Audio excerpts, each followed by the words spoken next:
did a dual comm with Wings of Redemption back in the day. It's like Nice. the Me community too. is just tight knit. You too, right? That's crazy. We've Yeah. all done dual comms with Wings. No, not Taylor. No, come on. Yeah. No, I've done a dual comm with Wings. Did you? No way. I came in there, dude. yeah. I was so prepared for my dual comm with Wings of Redemption. It was like my big shot. I gave him some gameplay that I thought was pretty good. You did too, Kyle. And I had talking points and timestamps. So like wherever the conversation went, if there was ever a down, like a down moment or like a silent part, it was like, here's the thing coming up at 1 minute and 54 seconds that I'll explain. And like I was more than prepared for that. I had a spawn kill in that video where like, okay, one of the rules in Call of Duty is if you were looking at a spawn, the person wouldn't spawn there. So you never really saw people spawn. But there was a bit of a glitch on this match, and that if you looked at it through a chain link fence, which you could shoot through, they would spawn right in front of you. And for a period in the game, I just sat there killing people as they popped up in front of my sights. And I don't know, it was the kind of thing people like to learn. So I got. You want to hear the best thing about my dual comm with Wings is that it took me a little bit of time because I had to get a sniper Moab in MW3 and free for all, which was tough. Gosh darn, pretty tough. Ended up doing it, and. He took like a way long time. I forget what it was, a period about a couple months before he got around to doing the dual comm with me. And then he didn't even link me. Oh. And like I had won the whole competition to do this. That stinks.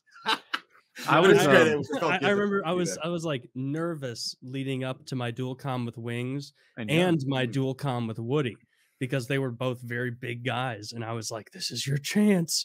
I remember like thinking for some reason that like Wings was like a consummate professional about like in my head, like this is 2010. And so I went into it and I was like, we were sitting on the call before we were going to start, and I'm like nervous, my heart's pounding. I'm like, I hope I give a good impression because he's such a big guy. He's got 12,000 subs or 20,000 subs, whatever it was. And like right before we start, I'm like ready to go. He's like, you good? I'm like, yeah. And he goes, okay, well, hold on a minute. I got to go TT. Wait, and what was is like, TT? Did he have to poop? No, he had to go pee. And I was like, but he said I TT. gotta go. That's what he said.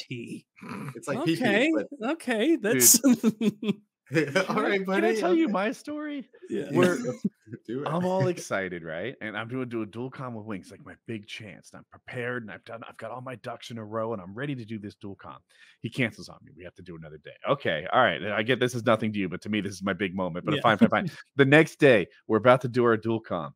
And he's like, Woody, what do you do for constipation? Well, do you have a grandma? I was like, frosted mini wheats is kind of magic on me. Maybe. Wings is great, man. He was one of the first guys I ever watched, actually. I think like him, Chris Smoove, some of the Optic guys. So when I got around to doing the dual comm with him, I was like the same way, Taylor. I was like, oh my goodness, this is insane. I'm gonna throw up. And yeah, I still gained like a few thousand subscribers, but I think he ended up linking me like later in the week or something like that. But I was just like, oh shoot, that was my chance to really. What if the reason he didn't link you is because he still had that constipation? Like it's possible. Every dual comm, he just gets constipated. He gets nervous too. PJ, you shouldn't feel alone. He also forgot to link me.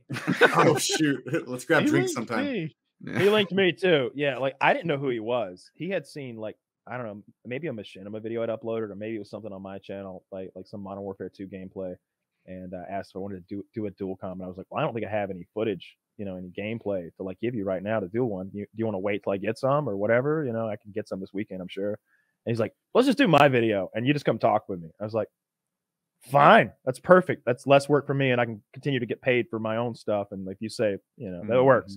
And that's that infamous thing where like he's talking to me about being on the Korean, like going to Korea to play StarCraft or whatever.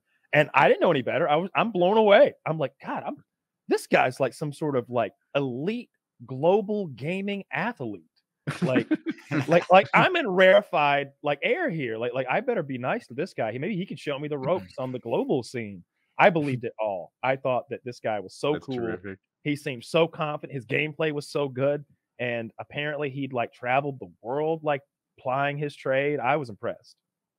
That's so amazing when you look back at like all that stuff. And like I think Taylor had just said he had 12,000 subscribers is huge. I remember when I first heard that like some of these guys were making $1,000 a month from playing games. I was blown away. I was like, dude, if I can make $1,000 a month, I wouldn't need anything anymore. I could do whatever I wanted. My first paycheck, it was $2,000, and I got it when I was 18. Yep, from YouTube and stuff. And I remember just being like, "Holy shit!" Like, I'm dropping out of college. And let's get. How old are you now? I am 32, about to be 33 in March. Yeah. Ooh, happy early birthday. Thank you. It's funny you guys mentioned Wings. I never did a dual comm with Wings. I've always been cordial with him over the years. He doesn't think you like him. I like him. It's because I use him as he's got some memes, so I use those in videos sometimes. I feel like even if you don't like Wings, you can't help but like him. No, I think I'm like, he might have saw me. He might have saw me in the troll Discord. I would go there for meme clips to put in my videos and stuff like that. I think he also felt like you never did a dual comm with him and you were like shutting him out of the cool kids club. I mean, it wasn't that because I did a dual comm. Because like CNanners did do that to him. Yeah. CNanners was like that. Because it was kind of messed up because like everybody went to Call of Duty 5 World at War for like a minute. And then they were like, you know what? 4 was the way to go. Let's keep making videos of that. And they kind of did. And that game, the content evolved for another year. But there were 2 guys who like made videos of World at War, and they were CNanners and they were Wings of Redemption. And it only made sense for them to like collaborate at some point because they were the only guys on the scene that like even did videos for the shit. Yeah. And Wings always felt like CNanners was like really snubbing him by not like wanting to collaborate in some way. Wings was correct. He was. He was correct. And this was before Wings had ever said anything that you could judge too harshly. He was just kind of he was the campy guy who liked to like shit on people, you know? That was it. Yeah, and he was a little red, right? Whereas CNanners, like Wings of Redemption. Or blue, you mean? I'm saying redneck, but nice. Oh, I see. Yeah. Whereas CNanners drank wine. Yeah, he enjoyed his rosé or whatever it is with his games and at night. They were different people. Yeah, they were very different. This is true.